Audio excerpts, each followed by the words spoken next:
Bonjour à tous mes chers amis. Pour ce mot de novembre, sans avoir l'outrecuidance de compléter l'encyclique du pape François sur le thème de la fraternité universelle, au sujet de laquelle il rappelle que dans la vocation humaine est inscrit le projet de fraternité, j'aborde ce sujet tant il peut être interprété d'une manière subjective, voire même naïve. Notre devise républicaine française prône liberté, égalité, fraternité. Ces mots sont devenus tellement habituels que nous en avons peut-être perdu le sens. Les deux premiers sont des concepts qui ont entraîné des lois. Par exemple, la liberté a donné la liberté d'expression, la liberté d'entreprendre, la liberté de choisir l'enseignement public ou privé, la liberté d'avorter, pour ne citer que ça. L'égalité a donné, entre autres, l'égalité des chances, l'égalité des droits entre hommes et femmes, l'égalité devant la loi. Pour la fraternité, nous ne pouvons légiférer pour la promouvoir, car elle n'est ni un concept, ni une idée, mais une façon de vivre les relations humaines. Je cite ici le philosophe Emmanuel Kant. Agis toujours de telle sorte que tu traites l'humanité, aussi bien dans ta personne que dans la personne de tout autre, toujours en même temps comme une fin et jamais comme un moyen. Cela rejoint d'une certaine manière le commandement que Jésus donne à ses disciples, définissant la fraternité comme issue de la paternité divine. Tu aimeras le Seigneur ton Dieu de tout ton cœur, de toute ton âme et de tout ton esprit, et tu aimeras ton prochain comme toi-même. Ainsi, puisque le pape François écrit que la fraternité a quelque chose de positif à affirmer à la liberté et à l'égalité, elle se place au-dessus d'elle et les éclaire. C'est pourquoi, comme la liberté et l'égalité ne commencent qu'en respectant la dignité du prochain, la fraternité n'est compréhensible qu'en lien avec la source commune de l'humanité qui éclaire toute relation avec le prochain.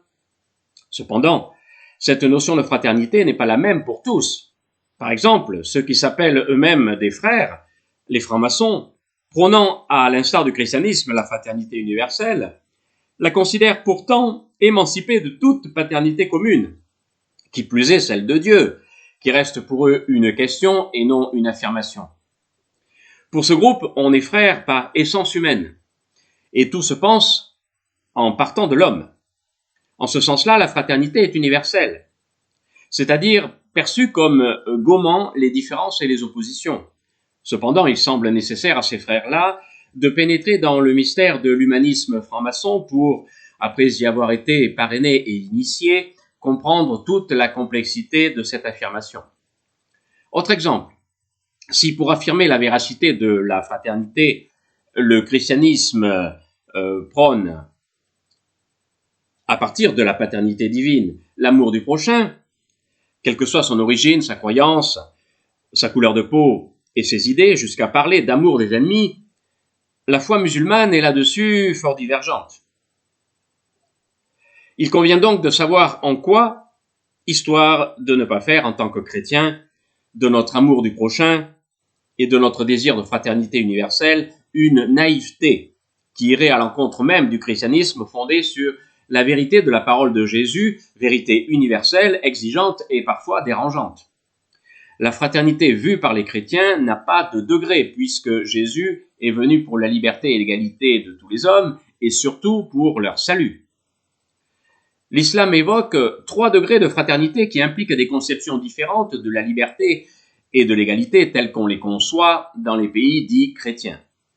Ces degrés ne sont pas discutables pour l'islam, et de fait, si en tant que chrétiens ou athées, nous les ignorons, notre dialogue sera faussé et restera de l'ordre de la naïveté intellectuelle.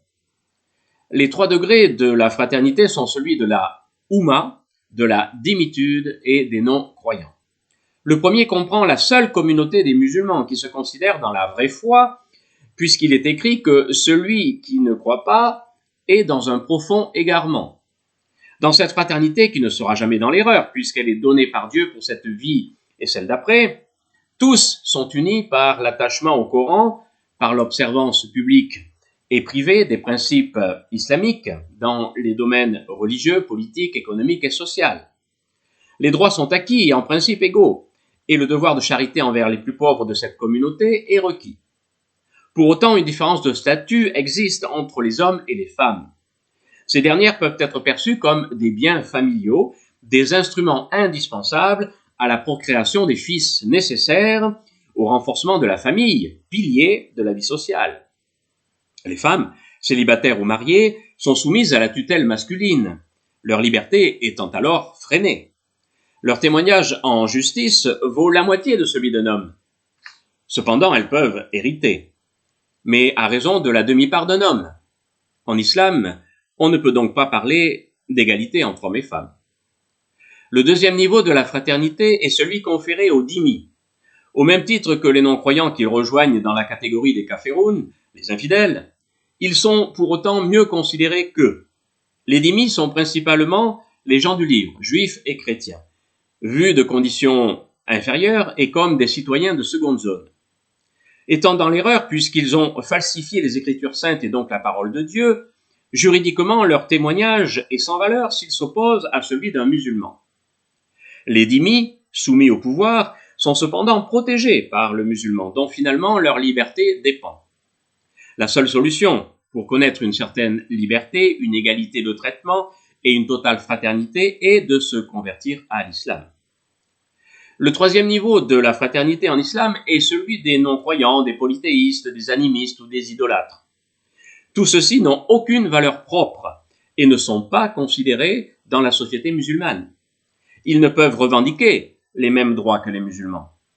Leurs valeurs sociales et politiques ne peuvent être mises en parallèle avec la loi musulmane qui, venant de Dieu, leur est totalement supérieure. L'islam rigoriste ne peut donc que déconsidérer les lois républicaines laïques.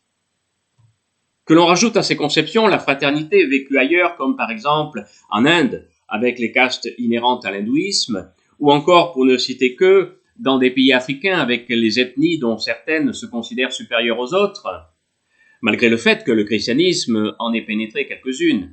On a là un kaléidoscope de définition de la fraternité.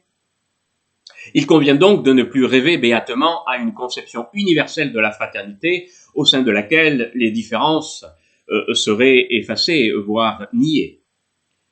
C'est pourquoi notre lucidité humaine ne peut nous faire comprendre la fraternité qu'en sortant des fausses idées et en s'élevant vers ceux qui lui confèrent toute sa sacralité et sa dignité.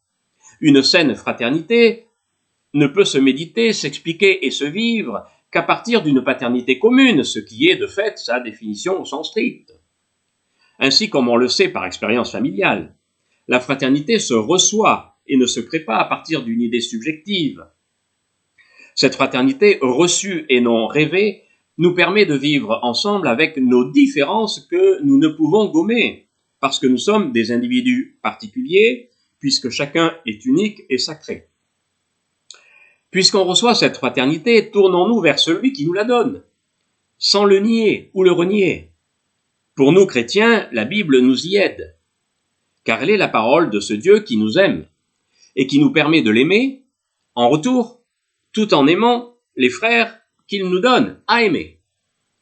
C'est dans la Bible que l'on découvre que la fraternité ne semble pas si naturelle à l'homme, comme certains veulent nous le faire croire. Dès le début, on y voit Caïn, tué par jalousie son jeune frère Abel, qu'il considérait davantage comme un rival que comme un frère. Après ce premier meurtre fratricide de l'histoire, Dieu demande à Caïn ce qu'il a fait non pas d'Abel, mais de son frère, sous-entendant que nous sommes responsables les uns des autres et que la jalousie meurtrière n'a rien à faire avec la fraternité qui se reçoit de Dieu parce qu'il est notre Père commun. Cette fraternité se vit dans l'alliance avec Dieu, notre source commune. Parce qu'il nous a aimés le premier, aimons-le en retour de tout notre esprit, notre âme et notre force. En même temps, transformons l'amour affectif reçu de lui en amour effectif envers le prochain qui est notre frère, car issu du même amour divin que nous. L'Église, mère et maîtresse de vie, nous le dit. Jésus le Christ s'est fait le frère universel de tous, lui le Fils de Dieu, la parole divine par laquelle tout fut créé. Il est venu sur la terre pour donner à chacun sa vocation d'enfant de Dieu. Cette foi, véritablement à vocation universelle, est le moteur offert par l'Esprit Saint de Dieu pour alimenter notre désir de vivre la véritable fraternité, elle aussi universelle, que Dieu veut pour chacun. Le pape François écrit dans son encyclique que le Christ a versé son sang pour tous et pour chacun, raison pour laquelle personne ne se trouve hors de son amour universel. La fraternité comprise par les chrétiens est donc un rassemblement dans le Christ auquel tout homme est appelé et au sein duquel chacun trouve sa place, en toute liberté et en égalité de droits et de devoirs. Pour ce faire, il exerce son libre arbitre et n'est tenu ni par la force ni par la menace de devenir chrétien. La vocation du chrétien n'est donc pas de vivre une fraternité naïve où tout doit être simpliste et même imposé, mais d'être le libre témoin du Christ dans sa vie. Il rend visible cette fraternité exigeante qui corrige les cœurs, purifie les intentions, éclaire les esprits voilés, condamne les injustices, combat le terrorisme, pose les bonnes questions, rend libres et égaux, protège les plus faibles et soulage les souffrances. Tout en annonçant ce Dieu d'amour qui nourrit nos consciences en les éclairant lui-même de sa grâce prévenante, sanctifiante et agissante. Saint Paul rappelle que cette foi qui s'attache à Jésus, le frère universel, éclaire notre discernement pour construire la grâce de Dieu aidant, cette fraternité qui dépasse nos idées subjectives, trop étroites, et pour combattre avec les bonnes armes les forces néfastes qui agissent pour détruire l'espérance qui habite en nous. Ce passage de l'Épître aux Éphésiens était le texte du jour lu lors de la messe du 29 octobre où 3 de nos frères et sœurs chrétiens ont été martyrisés au nom de cette foi qu'ils venaient célébrer ce jour-là. Écoutons. Puisez votre énergie dans le Seigneur et dans la vigueur de sa force. Revêtez l'équipement de combat donné par Dieu afin de pouvoir tenir contre les manœuvres du diable. Ainsi, vous pourrez résister quand viendra le jour du malheur. Oui, tenez bon, ayant autour des reins le ceinturon de la vérité, portant la cuirasse de la justice, les pieds chaussés de l'ardeur à annoncer l'évangile de la paix, et ne quittant jamais le bouclier de la foi, qui vous permettra d'éteindre toutes les flèches enflammées du mauvais. Prenez le casque du salut et le glaive de l'esprit, c'est-à-dire la parole de Dieu.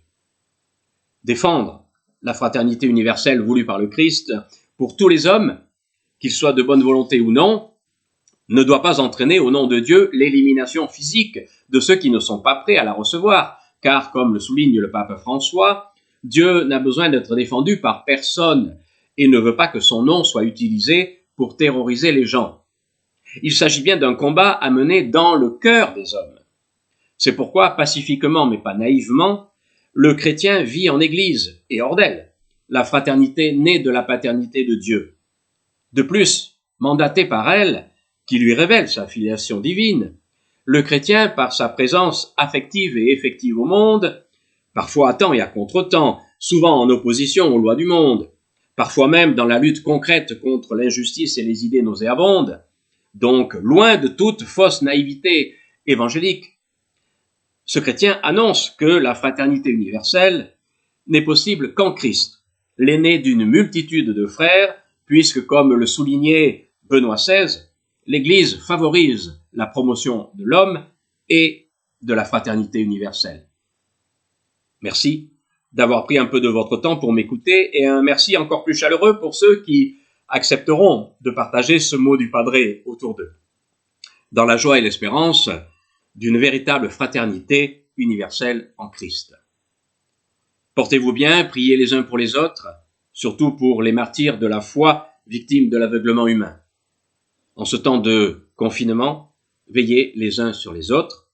Je vous dis au mois prochain, au revoir, et que Dieu vous garde en sa paix et vous bénisse.